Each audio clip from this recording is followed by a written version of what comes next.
My daughter abandoned me on Christmas Day, running away with her husband and his parents on a trip that I paid $17,000 for. I was expecting family warmth, but found an empty house and a treacherous note. It turns out they had planned everything. They had a chat without me, where they made fun of my ATM. So I canceled everything. They called me 76 times, but they had no idea that this was just the beginning. Before we continue, please subscribe to the channel and let us know where you are listening in the comments. I expected the smell of bacon. Instead, I found silence. The kitchen table held a single piece of paper, folded once, positioned exactly where my coffee mug usually sat.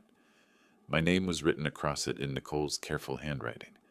Nothing else disturbed the morning stillness. No laughter from the living room, no sounds of wrapping paper being torn, no excited voices discussing our upcoming vacation to Aspen. My hands trembled as I unfolded the note. Dad, we decided to go to Colorado without you. The family needs this time together. Just us. We'll be back January 2nd. Don't worry about the money. We know you can afford it. Thanks for everything. Love, Nicole. The paper slipped from my fingers. They were gone. On Christmas morning, after I'd spent $17,000 planning the perfect family vacation, after months of excited planning sessions where Nicole hugged me and called me the best father in the world, I walked through the house calling their names anyway. Nicole, Zachary, Howard, Kinsley. My voice echoed off empty walls. Their bedroom doors stood open, revealing hastily made beds. In Nicole's closet, the space where her large suitcase usually sat, gaped empty. Zachary's shaving kit was missing from the bathroom counter. Back in the kitchen, I grabbed my phone with shaking fingers. Nicole's number went straight to voicemail. Her cheerful, recorded voice felt like mockery now. Nicole, it's Dad. I found your note. I don't understand what's happening. Please call me back. Zachary's phone rang once before clicking to voicemail, then Howard's, then Kinsley's. Each unanswered ring drove the truth deeper into my chest. This wasn't impulsive. They'd planned this. All of them. Together. I sank into my leather recliner, surrounded by wrapped presents I'd bought for people who'd abandoned me. The Christmas tree lights blinked steadily, illuminating gift tags written in my own careful handwriting. To Nicole, with love from Dad. To Zachary, hoping this year brings you everything you want. 3 months ago, I'd announced the vacation during Sunday dinner. Nicole had been struggling since her divorce, and Zachary's parents had never taken a real vacation. I wanted to give them something special. Aspen for New Year's, I'd said, pulling out the resort brochures. 7 days, all expenses paid. Skiing, spa treatments, the works. Nicole had thrown her arms around me. Dad, you're incredible. This is exactly what we all need. Zachary had shaken my hand firmly. Larry, this means everything to us. Truly. Howard and Kinsley had actually cried. We never dreamed we'd see a place like that, Howard had whispered. I'd felt so proud, so useful. Finally, I could create the kind of family memories that would last forever. Now I understood their tears differently. They'd been planning to exclude me even then, weighing how much my generosity could buy them versus how much they could tolerate my presence. I picked up our family photo from last Christmas. 5 smiling faces. Nicole's arm draped around my shoulders. Zachary giving me a thumbs up. Howard and Kinsley beaming with genuine warmth, or what I'd thought was genuine. Had they discussed it after I went to bed? Had they counted the days until they could take my money and leave me behind? The Mercedes keys sat on the kitchen counter where Nicole had left them. A final insult. They'd taken an Uber to the airport rather than drive my car, making sure I knew this wasn't about transportation. It was about choosing not to include me. My phone buzzed with a text from my neighbor. Merry Christmas, Larry! Hope you're having a wonderful morning with your family. I stared at the message until the screen went dark. They'd made their choice. They thought I was just a lonely old man with deep pockets and no backbone, someone who'd absorb their betrayal quietly and continue funding their lives without consequence. They were wrong. I walked to my office and opened the desk drawer where I kept all our vacation documents, confirmation numbers, resort information, payment receipts, everything they'd need for their perfect getaway, everything I still controlled. My finger hovered over the resort's phone number. Walking to my home office felt like crossing a bridge I could never return from.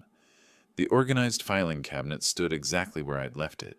3 decades of meticulous record keeping, every receipt cataloged, every contract filed alphabetically.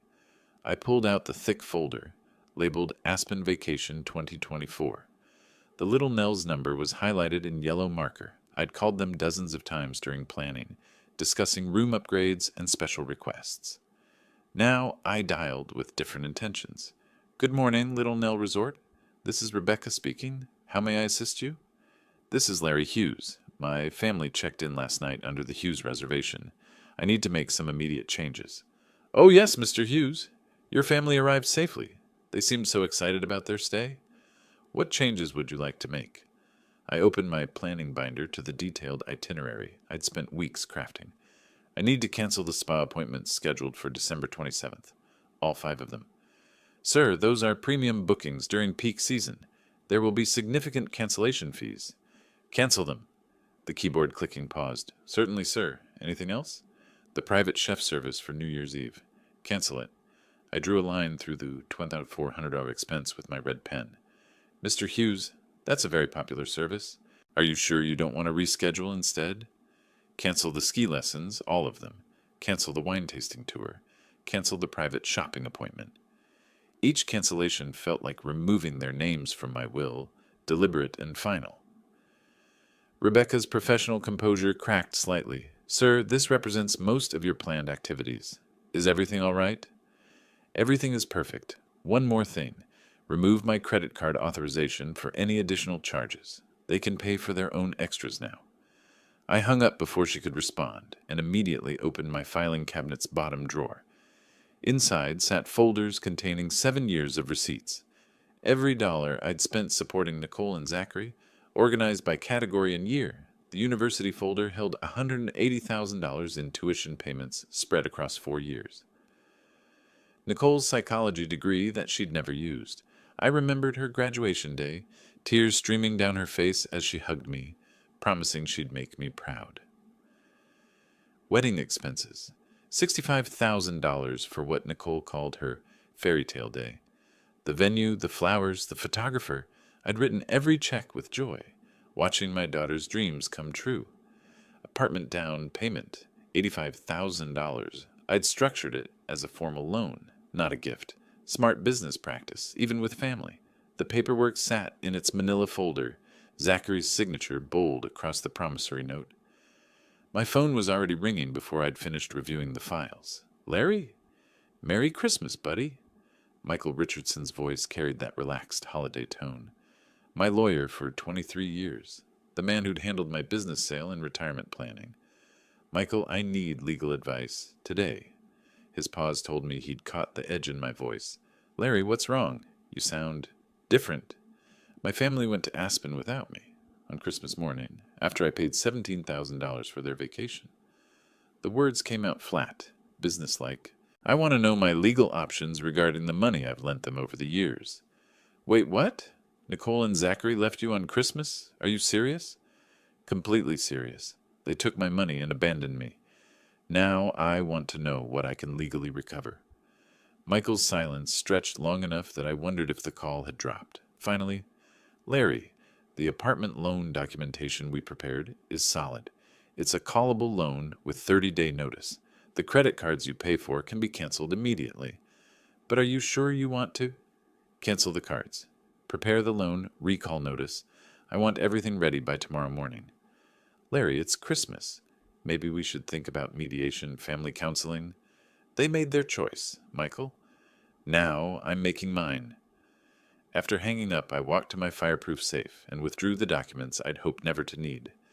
Every loan agreement, every co-signed lease, every financial guarantee I'd provided out of love and trust. They had no idea what was legally possible when generosity turned to betrayal. My phone started buzzing with an incoming call. Nicole's name flashed on the screen. I let it ring 3 times before answering, my voice steady as granite. Hello, Nicole. Dad? Her voice cracked with panic. What did you do? They're saying all our reservations are canceled. The spa, the restaurants, everything. I canceled them. Silence stretched between us like a chasm. Then, you can't do that. We're already here. We planned this whole trip around those bookings.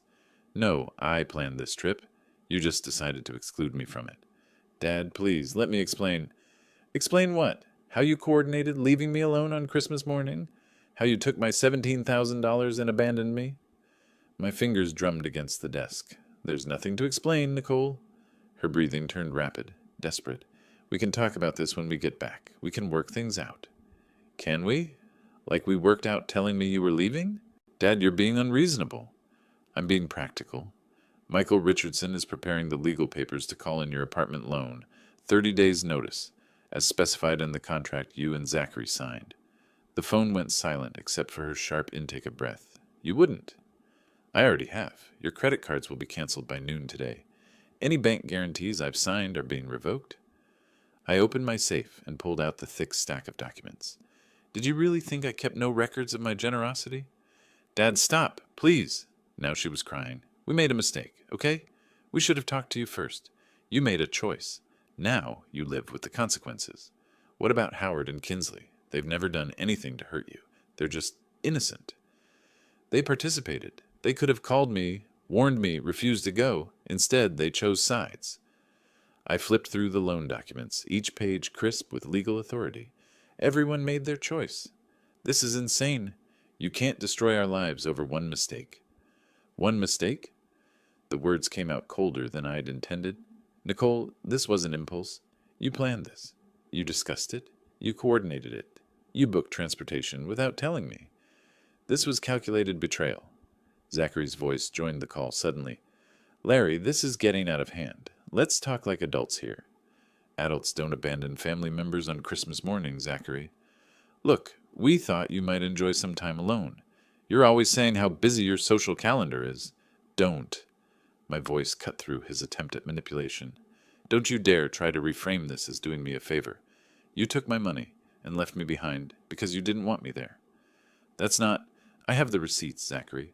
Every payment I've made for your life. The apartment down payment, the credit cards, the car loan I co-signed, the wedding expenses, your parents' medical bills I paid last year. Each item landed like a hammer blow. Did you discuss those when you planned to exclude me? Howard's shaky voice came through the phone now. Larry, son, please. We never meant to hurt you. We thought the kids knew what they were doing. Howard, I'm not your son. Your son took my daughter and my money and left me alone on Christmas. Kinsley started crying in the background. This is exactly what we were trying to avoid, Nicole said through her tears. Your guilt trips. Your need to control everything with money. Something cold settled in my chest. Control? I gave you independence, education, a home, a career choice. Everything I did was to free you, not control you. But there were always strings attached, weren't there? Always conditions. The only condition was basic human decency. Apparently that was too much to ask. The hotel room fell quiet, except for muffled sobs. What do you want? Zachary asked finally. Money? An apology? What will it take to fix this? Fix this? I looked at the family photos on my desk, seeing strangers now. Zachary, you can't fix betrayal.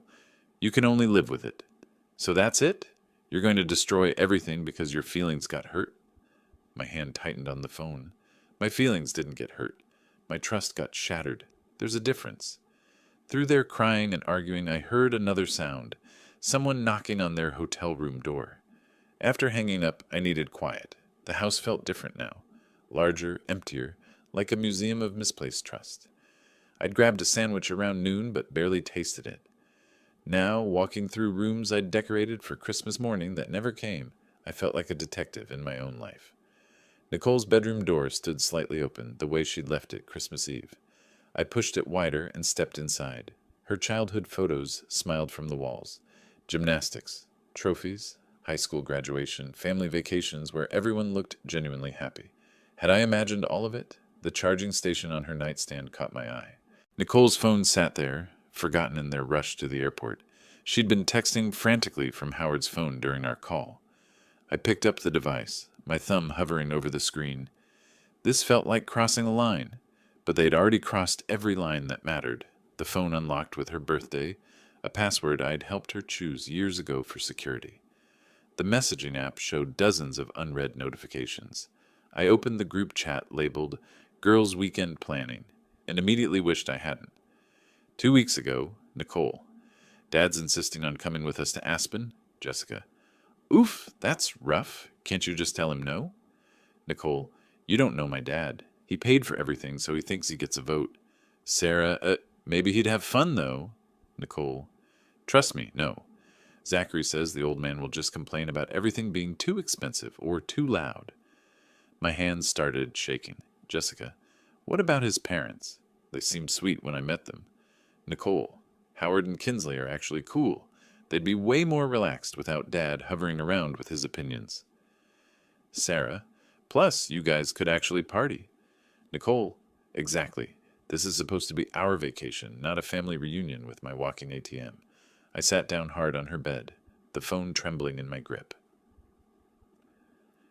1 week ago, Nicole. Update.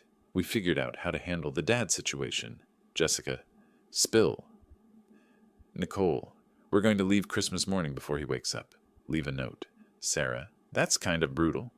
Nicole, he'll get over it. Plus, Howard said they felt bad about taking so much money from him anyway. Jessica. Wait, so his in-laws are in on this? Nicole. They needed convincing, but Zachary explained how Dad makes everything about himself. The words blurred as I scrolled through more messages. Each one felt like a paper cut, small but accumulating into something unbearable. Nicole. Sometimes I think Dad forgets we're adults now. Sarah. At least he pays for everything. Well, Nicole. True. Silver lining of having an overprotective, rich dad. Jessica. Must be nice having a father who can afford to spoil you. Nicole. It comes with strings, though.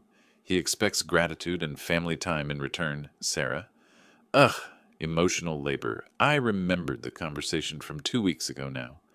Zachary's suggestion hadn't been casual at all. Larry, don't you think it might be nice if just the younger generation went this time? He'd said over Sunday dinner. Nicole had jumped in immediately. Dad, you'd probably be more comfortable at home anyway. You always say how much you love having quiet time to read. I'd laughed, thinking they were joking, but I've been looking forward to this family time for months. The awkward silence that followed made sense now. They'd already decided. Howard and Kinsley had avoided my eyes because they knew. Everyone knew except me. 3 days ago, Nicole. Final check. Everyone's tickets confirmed? Jessica. You're really doing this, Nicole. It's better this way. Trust me. Dad will sulk for a week, then move on. Sarah. What if he doesn't? Nicole.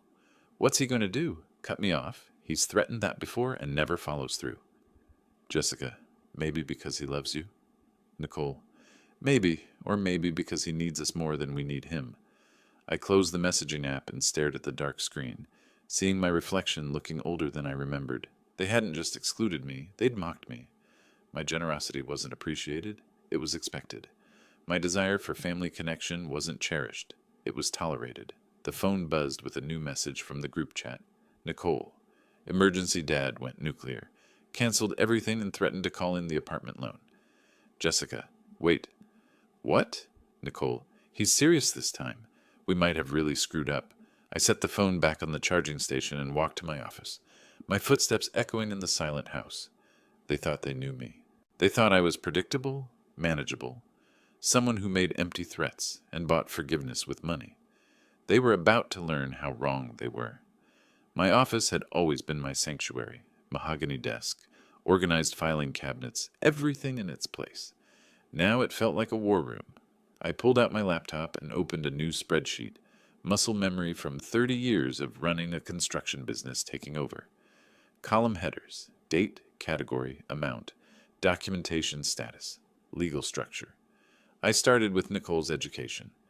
Row by row, I entered every tuition payment, every dormitory fee, every textbook purchase I'd covered. $45,000 per year for 4 years. The laptop's calculator showed a $180,000 total. Wedding expenses came next, the venue Nicole had to have, the dress that cost more than most people's cars, the honeymoon to Bora Bora. Because we'll only do this once, Dad. Another $65,000. The apartment down payment made me pause. I'd been smart there, structuring it as a formal loan with Michael's help. $85,000 with a promissory note, signed by both Nicole and Zachary. Interest rate below market, but legally binding. Vehicle purchases. Nicole's BMW, $45,000. Zachary's truck, $35,000. Both loans I'd co-signed when their credit wasn't sufficient. Monthly support over the past 3 years averaged $2,500. Rent, assistance, grocery money, insurance payments, emergency funds, another $90,000. The final total made me sit back in my chair. $15,000, $500,000 of documented generosity, repaid with calculated betrayal. I reached for my phone and dialed Michael's number. Larry, how are you holding up?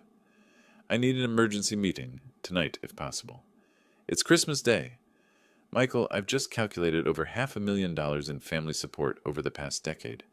I need to know exactly what legal options that creates. Silence. Then, I'll meet you at my office at 5:30. Let me call David Cruz. You'll want tax implications reviewed too. Driving downtown felt surreal. Christmas lights twinkled on empty streets while I navigated toward a meeting that would change everything. Michael's building was dark, except for his 20th floor office windows. He met me at the elevator, his usually impeccable suit replaced by jeans and a sweater. Larry, in 23 years of representing you, I've never seen you like this. In 23 years, I've never been systematically betrayed by the people I love most. David joined us by video call from his home office, his background showing a Christmas tree with scattered wrapping paper. Larry, Michael filled me in. You're talking about significant asset recovery here. I spread my documentation across Michael's conference table. Tell me what I can legally do. Michael reviewed the apartment loan paperwork first. This is solid. You structured it perfectly. Callable with 30 days written notice, below market interest rate clearly documented as family assistance, completely enforceable. The credit cards. You're the primary account holder, they're authorized users. You can remove them immediately. Any debt they've accumulated on your cards becomes due on demand. David leaned forward on the screen.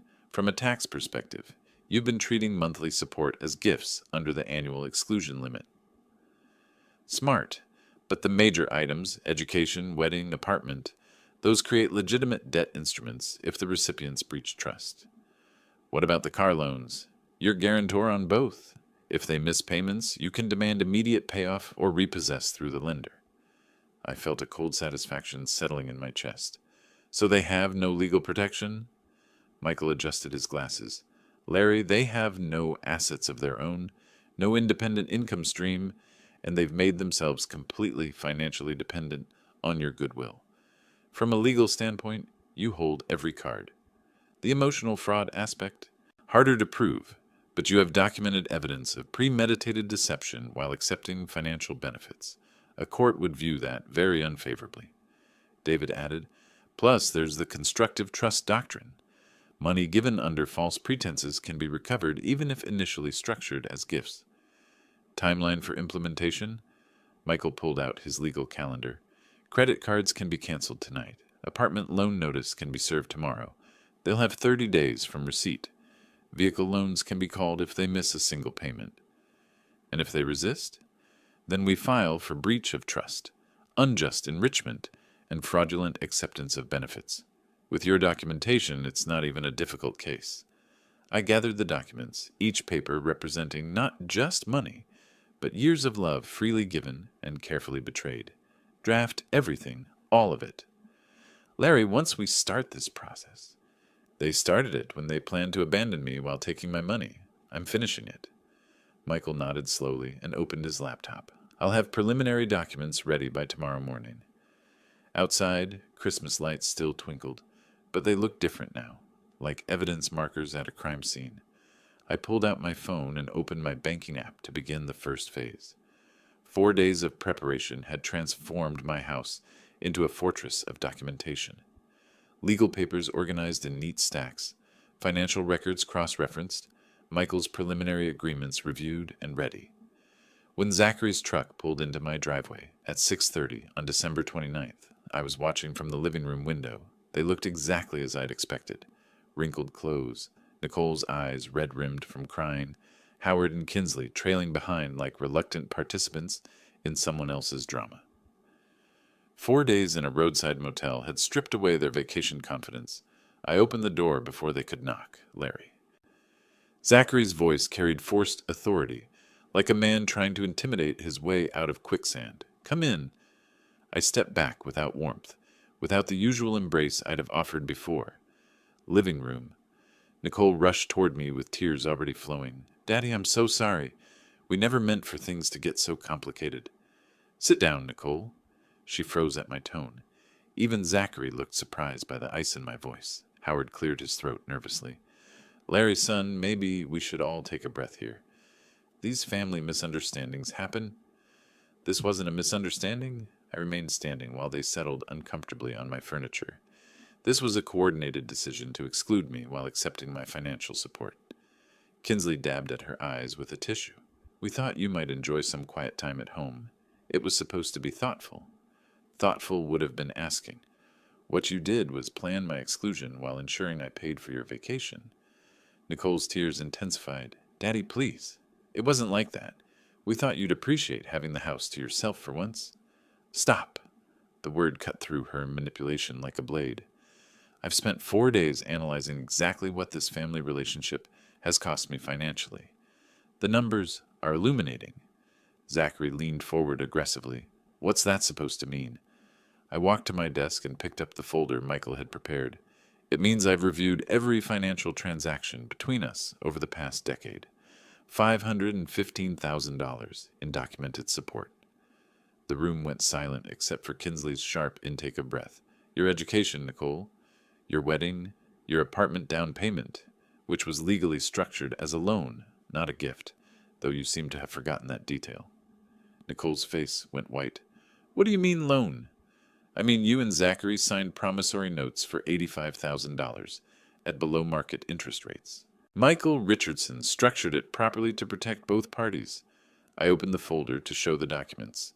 "The loan is callable with 30 days written notice." "You wouldn't—" "I already have. Notice was served yesterday by certified mail." Zachary shot to his feet. "This is insane. You can't destroy our lives over hurt feelings."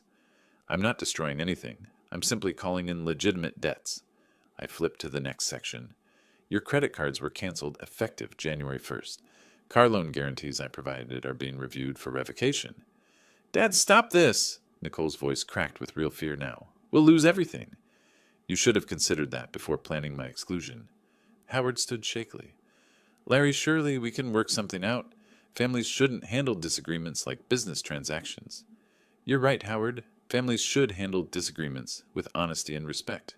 When you choose to handle family relationships like business transactions, taking money while providing no consideration in return, then I'll respond in kind." "Consideration?" Zachary's face flushed red. "We're your family. That should be enough." "Family members don't conspire to abandon each other on Christmas morning." Kinsley was crying openly now. "We never meant to hurt you. We just thought—" "You thought I was a convenient source of funding with no feelings to consider." I closed the folder. "You were wrong." Nicole collapsed back into the sofas, finally understanding the scope of her situation. "How much time do we have?" 30 days from receipt of notice for the apartment. Credit cards are already canceled. Car payments become your sole responsibility immediately. "We can't afford any of this without your help," she whispered. "Then you should have thought about that before you decided my presence was unwanted." Zachary paced toward the window, his hands clenched into fists. "This is blackmail. This is business. Something you should understand, given your eagerness to treat family relationships as financial transactions." Nicole looked up at me with desperation replacing manipulation. "What do you want? An apology? Groveling? What will it take to fix this?" I met her eyes without flinching. "You can't fix betrayal with apologies, Nicole. You can only live with the consequences." "So that's it?" Zachary spun around to face me.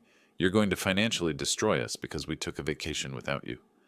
"I'm going to treat you exactly the way you treated me, as people whose feelings and needs don't matter." The room fell silent except for the ticking of my grandfather clock. Finally, Zachary straightened his shoulders and looked directly at me. "We need time to figure this out. You have exactly the time specified in the legal documents, not 1 day more." As they filed toward the door, defeated and desperate, I knew they wouldn't accept this quietly. I slept better that night than I had in weeks. Morning brought the satisfaction of systematic implementation. My desk was organized with contact lists, legal timelines, and action items, arranged in order of priority. 8 o'clock sharp, I made my first call. Michael, it's Larry. Time to file the apartment loan collection lawsuit. You're certain about this? Once we file, there's no going back without looking weak. File it. $85,000 plus accumulated interest and legal fees.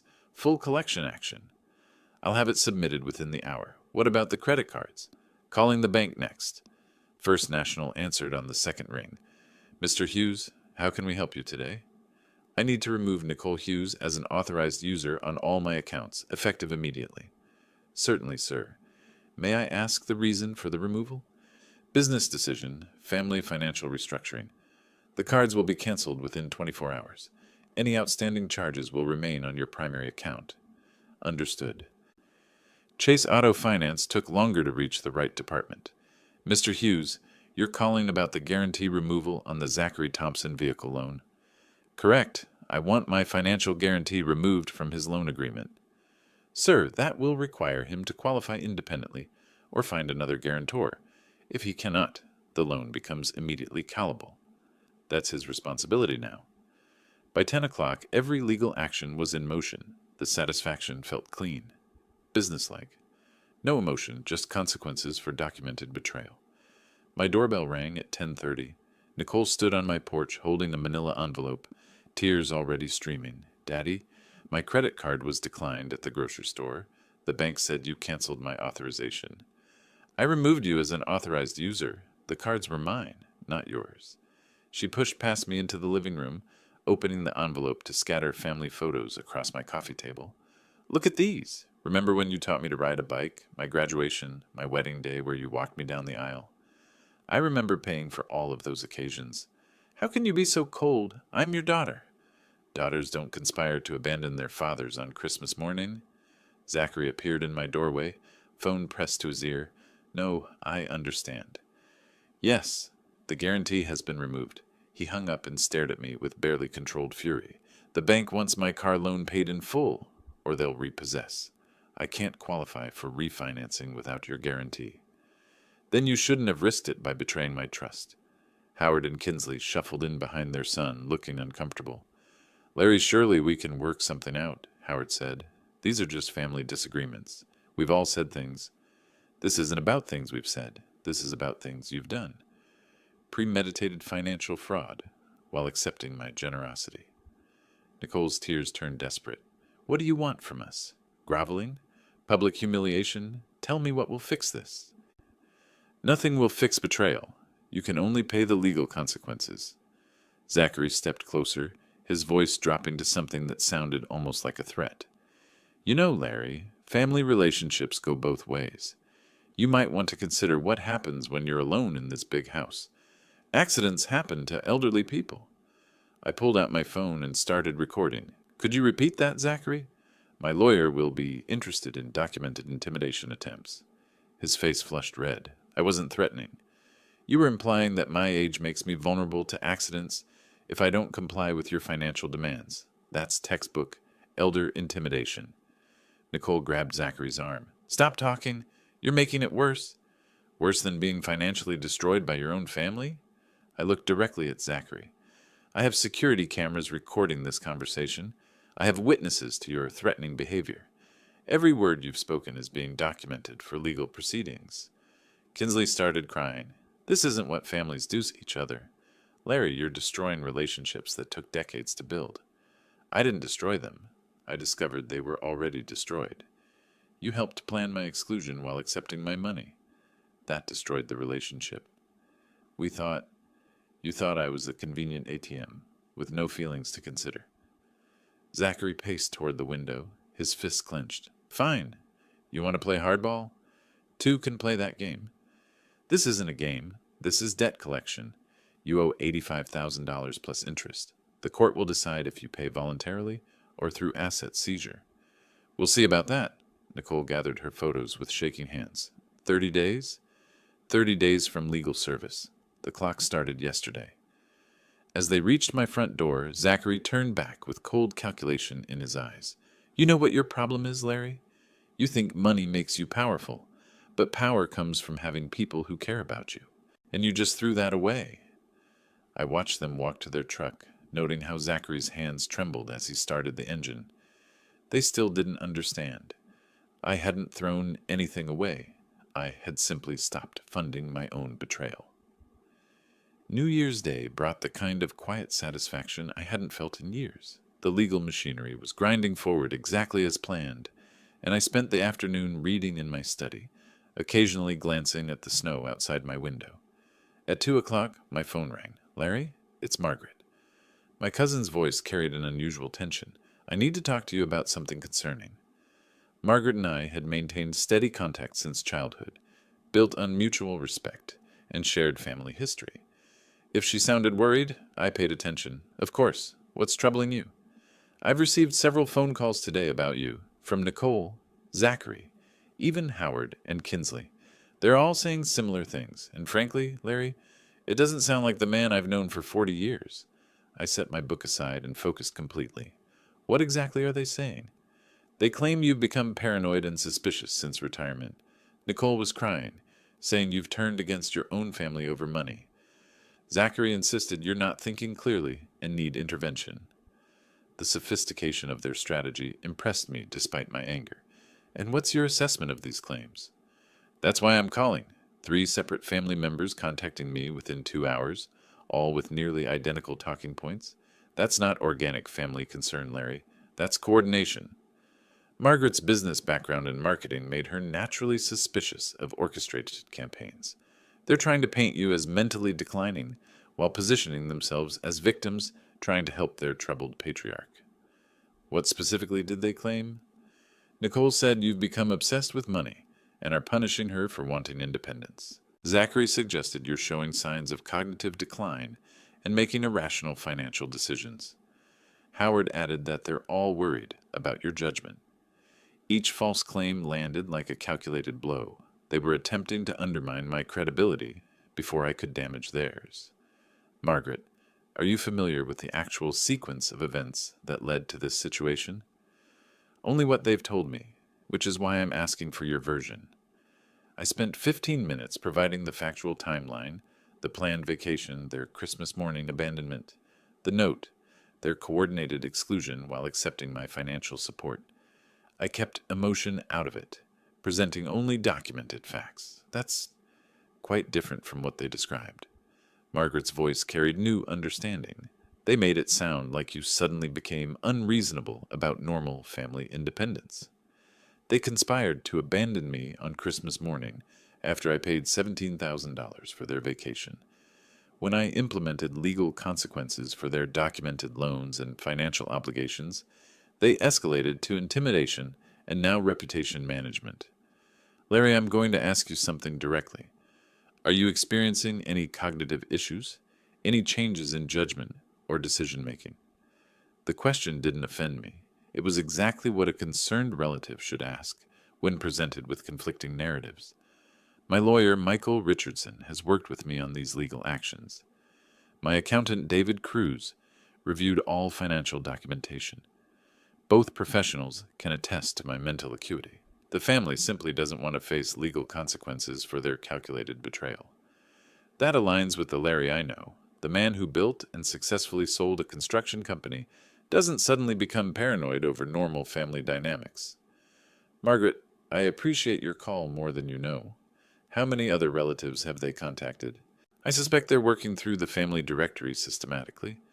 Your brother Robert, cousin Janet, probably your neighbors too. The scope of their campaign exceeded my initial assessment. They were attempting comprehensive reputation destruction to pressure me into backing down from legal actions. Are you willing to help me document their false claims? Absolutely. What they're doing is character assassination, and it's not going to work on people who know you. After hanging up, I opened a new document on my laptop. If they wanted to wage reputation warfare, I would respond with the same systematic approach I'd used for their financial betrayal. The family had just escalated from threatening my safety to attacking my character. They were about to learn that this was an even bigger mistake. Evening brought the satisfaction of documentation. I'd spent the day creating a systematic response to their reputation campaign, timeline of events, professional references, character witnesses. Margaret had provided detailed accounts of their coordinated phone calls. By 7:30, I was reading in my living room when headlights swept across my window.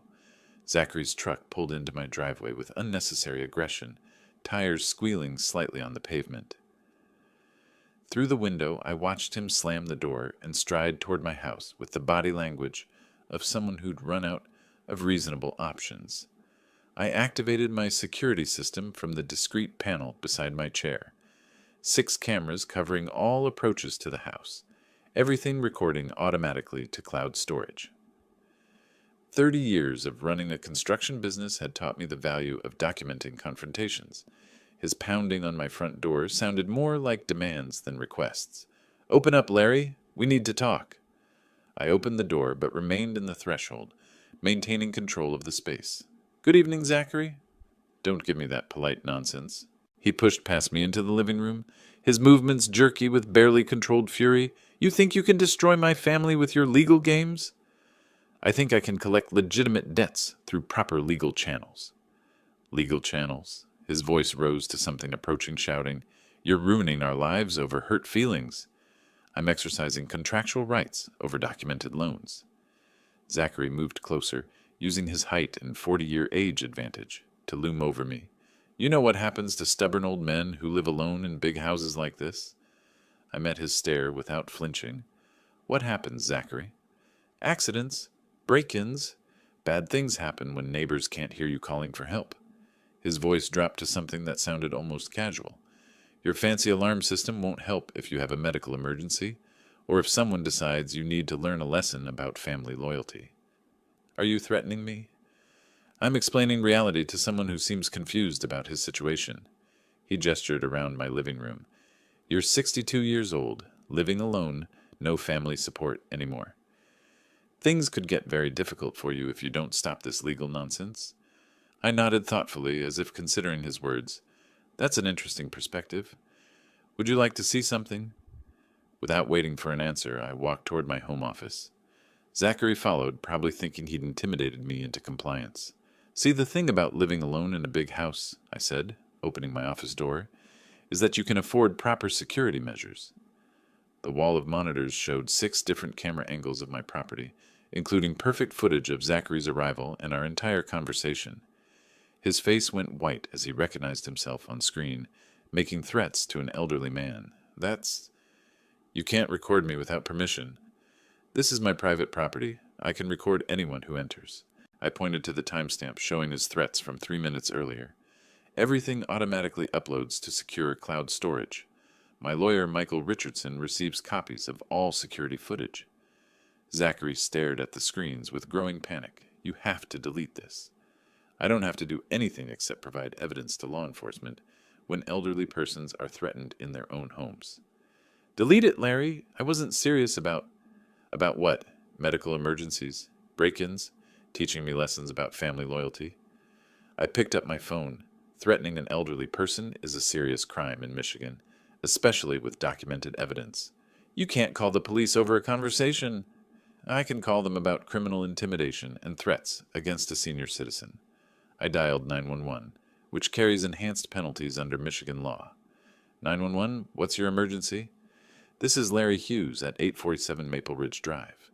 I need police response for criminal threats made against me by a family member.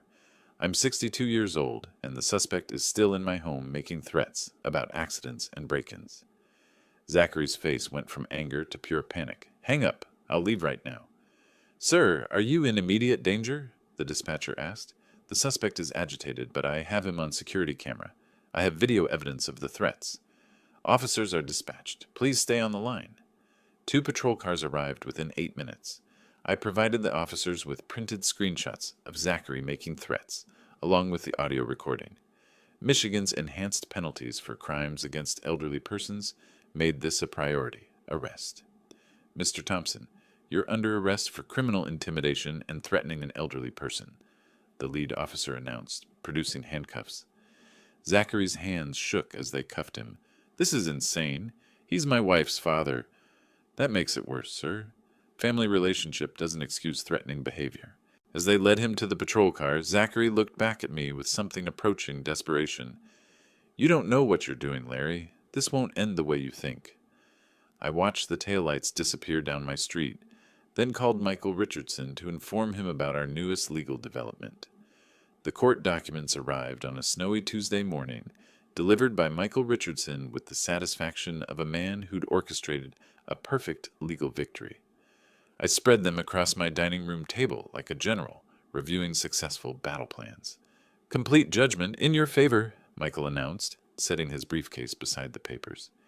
$85,000 recovered through apartment sale, all credit obligations transferred back to primary borrowers, criminal charges proceeding separately. The numbers were more satisfying than I'd anticipated. Not just the money, though recovering every penny felt appropriate, but the systematic nature of justice served through proper legal channels. Zachary's employment situation.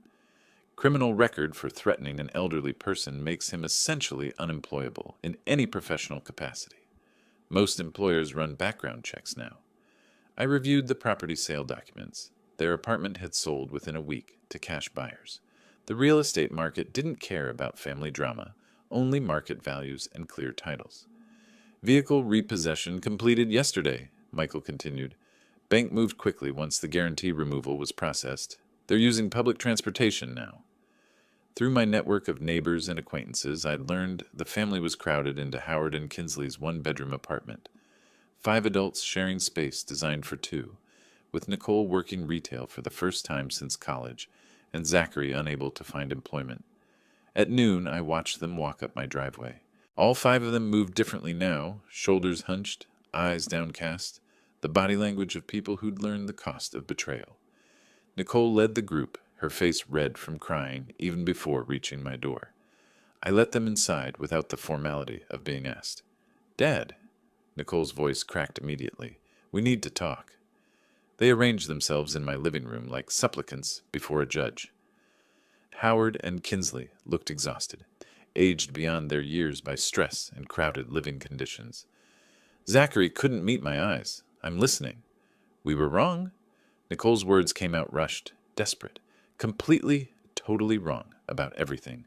The vacation, leaving you behind, the way we treated your generosity, all of it. Zachary forced himself to look at me. I made terrible mistakes, Larry. The threats, the things I said. I was scared and stupid, and I hurt you when you'd only ever helped us. Howard cleared his throat nervously. Larry, son, we're too old to support everyone. Kinsley and I, we can't. Our pension wasn't meant for 5 people. We're still family, Kinsley added quietly. Despite everything that's happened, we're still family. I studied their faces, looking for signs of the same calculation I'd seen before. But desperation had stripped away pretense. These were people who'd learned the difference between genuine remorse and strategic manipulation. Tell me about the planning, I said. Nicole flinched. What planning?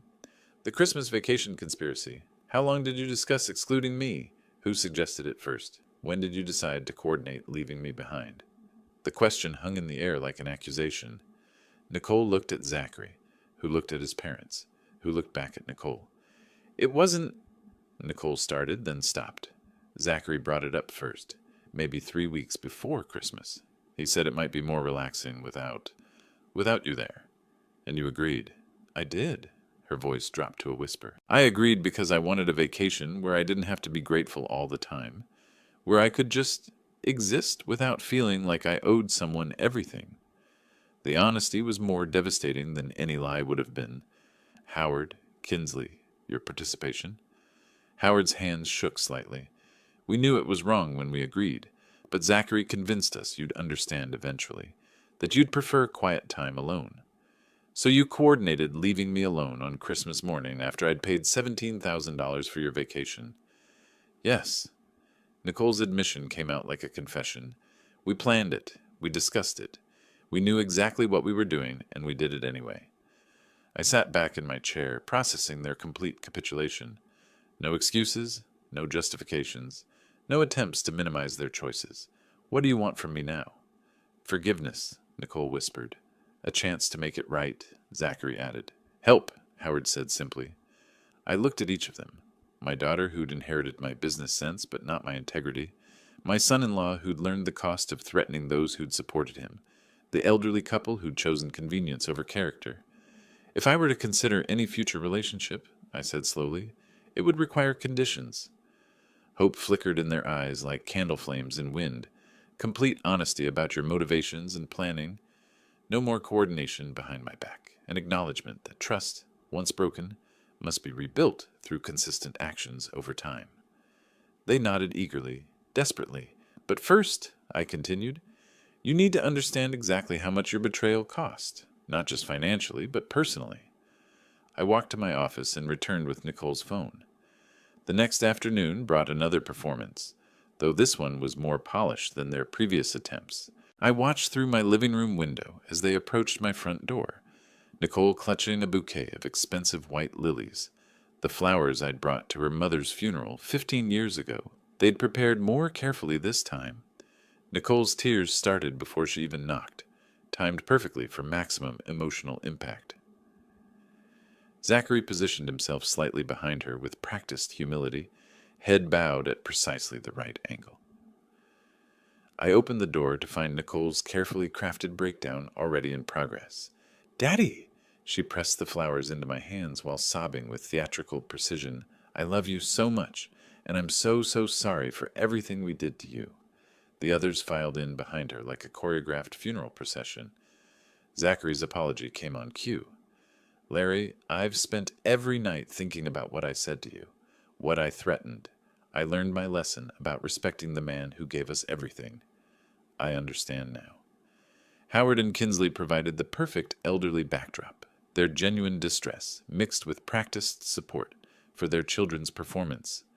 "We just want our family whole again," Kinsley whispered. "Life's too short for all this anger and separation." Nicole collapsed onto my sofa with calculated vulnerability. "I know we hurt you terribly, but I promise, I swear, I'll be the daughter you deserve. I'll make everything right." As she spoke, I noticed her phone positioned carefully against the cushion, screen facing toward our conversation. The small red recording dot was barely visible, but it was there. "Tell me more about making things right," I said, settling into my chair with strategic distance. "I understand now that taking your generosity for granted was wrong," Nicole continued, her voice carrying the practiced cadence of rehearsed sincerity. "I see how much you've sacrificed for us, how much you've given, and I want to earn your love back." Zachary glanced at his watch, a quick, almost unconscious gesture that contradicted his claims about this being the most important moment of his life. "I'm ready to prove my gratitude every single day," he added, checking the time again while speaking about eternal appreciation. The disconnect between their words and behavior created a fascinating study in deception. Nicole's tears appeared genuine, but her strategic phone positioning revealed calculation. Zachary's apologies sounded memorized, delivered between obvious time checks that suggested somewhere else he needed to be. "Howard, Kinsley, what are your thoughts on rebuilding family trust?" I asked. "We believe in forgiveness," Howard answered carefully. "People make mistakes, but families should find ways to move forward together. Even when those mistakes involve systematic planning and coordination." The question hung in the air like an accusation. Nicole adjusted her phone's position, subtle but noticeable if you were watching for deceptive behavior. "We all regret the planning aspect," Zachary said, glancing at his watch again. "It was wrong to coordinate excluding you. We understand that now." "Do you?" I looked directly at Nicole. "What exactly do you understand about coordination and planning?" Her carefully prepared composure flickered for just a moment. "I understand that we made decisions as a group that hurt you individually, and that was selfish and cruel." The answer was too polished, too therapeutic sounding, like something coached by someone who'd researched family reconciliation tactics online. "Nicole, you seem distracted by something on your phone." She went rigid. "My phone? No, I'm completely focused on you, Dad, on us, on fixing this." But her eyes had darted to the device involuntarily, confirming what I'd already observed. She was recording our conversation, probably planning to use selective clips for social media, sympathy, or legal documentation. "Zachary, you keep checking your watch." Do you have somewhere more important to be? His face flushed. No, this is the most important thing in my life right now. I was just... Nervous habit. The lies layered upon lies with increasing transparency. 40 years of business negotiations had taught me to read people's true priorities behind their stated intentions. These people were performing repentance, not feeling it. I appreciate you all coming, I said, standing up to signal the conversation's end. This has been very educational. Nicole's panic was immediate and visible. Educational? Dad, what do you mean? We're trying to apologize, to make things right.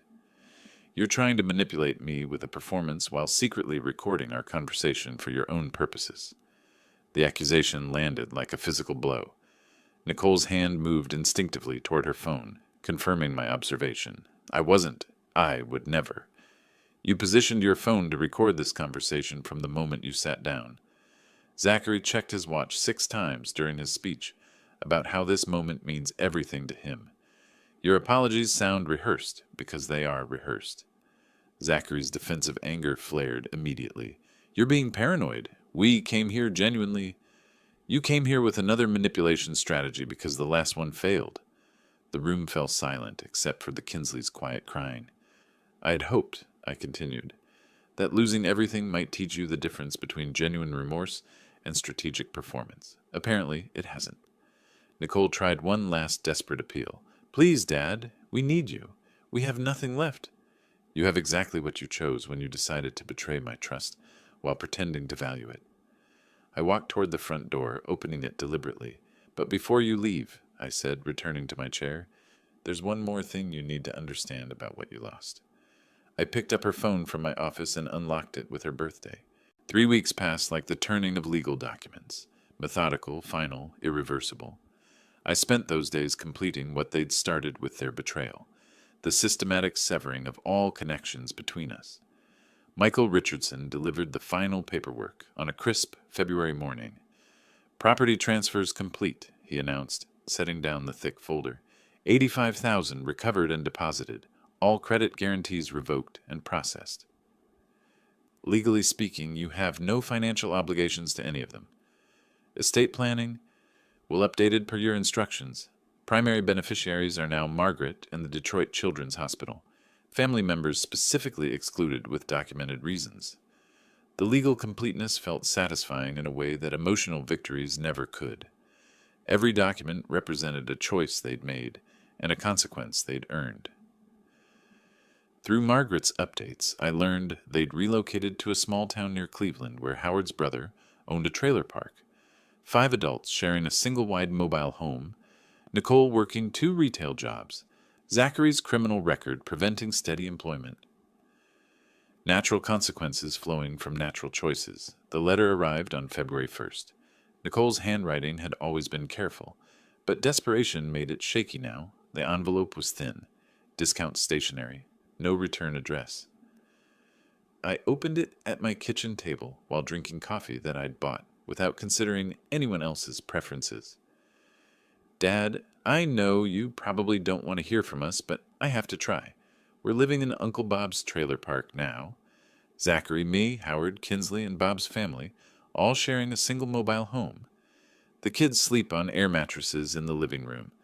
I'm working at a grocery store and a gas station just to help with groceries. Zachary can't find anything steady because of his record. Howard's blood pressure medication costs more than we can afford, and Kinsley's arthritis is getting worse from the stress. I'm not asking for much, just enough to get us a small apartment so the older folks can have some dignity. Maybe $500 a month? I know I was wrong about everything, but we're family. Please, Dad, we've learned our lesson. Love, Nicole. I read it twice, looking for signs of the manipulation I'd come to expect, but desperation had stripped away the calculated appeals, leaving only genuine need and the same fundamental misunderstanding that had started everything. She still thought this was about punishment rather than consequences, still believed family obligation trumped personal responsibility, still assumed my resources existed to solve problems created by her choices. I folded the letter and filed it with the other legal documents. No response was necessary. After decades of supporting ungrateful dependents, silence felt appropriate. That afternoon, I called Margaret. "How are you adjusting to your newfound freedom?" she asked. "Better than expected. I'm planning dinner at that Italian place downtown next week. Would you like to join me?" "I'd love to. It's been too long since you socialized without worrying about family drama." "Much too long." After hanging up, I made other calls. My old business partner David wanted to discuss investment opportunities. My neighbor Robert had mentioned a community theater group. There were hiking clubs, book discussions, travel groups, entire worlds I'd neglected while funding other people's dreams. The phone number for the senior singles group sat on my desk. At 62, dating felt simultaneously terrifying and liberating. But meeting someone who valued conversation over credit cards, companionship over financial support, seemed worth exploring. I walked through my house that evening, seeing spaces differently. The dining room where they'd plotted my exclusion could host dinner parties for people who actually enjoyed my company. The guest bedrooms could welcome visitors who came for relationship rather than resources. Justice hadn't required dramatic confrontations or elaborate revenge schemes. It had simply required stopping the flow of unearned benefits to people who'd confused generosity with obligation. They'd taught me a valuable lesson about the difference between family by blood and family by choice. Some people prove themselves worthy of trust and support through their actions. Others prove themselves unworthy through theirs. My calendar for next month was filling with possibilities. Theater tickets with Margaret, investment meetings with David, hiking trails with the outdoor club, activities chosen for my own interests rather than other people's expectations. The house felt lighter somehow, as if removing toxic relationships had improved the actual air quality. For the first time in years, I was planning a future based on my own hopes rather than other people's needs. At 62, I was finally free to discover what genuine relationships looked like when built on mutual respect rather than financial dependence. The adventure was just beginning. If you liked this story, please like this video, subscribe to the channel, and share your impressions of this story in the comments. To listen to the next story, click on the box on the left. Thank you for watching.